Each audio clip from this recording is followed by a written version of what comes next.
The next thing I'm going to be taking a look at is the readability of statements. Now in Python, we're setting a cost variable to 100, so that is an integer. And we're using a control structure here to change the behavior of the application based on the variable value of cost. So if the cost is equal to 20, then we do something here. If the cost, however, is equal to 10, we do something down here. And if none of those statements are true, then we are in this block down here.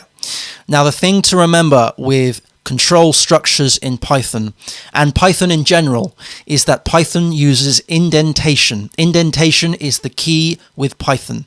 This can get quite tricky when you're having nested indentation. However, we don't have any other street furniture to control the flow of the application, not like other programming languages such as PHP. PHP uses brackets and braces to close and open portions of the if statement. So if the cost is equal to 20, and I'm doing a triple equals here, so I'm checking the data type. So if it is equal to 20, then we do something down here.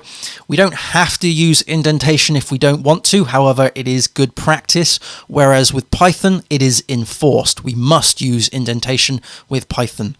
Else, if it is 10, then we do something down here. And of course, if none of those statements are true, then we are down at this block like so, and we must close this using the brace like so.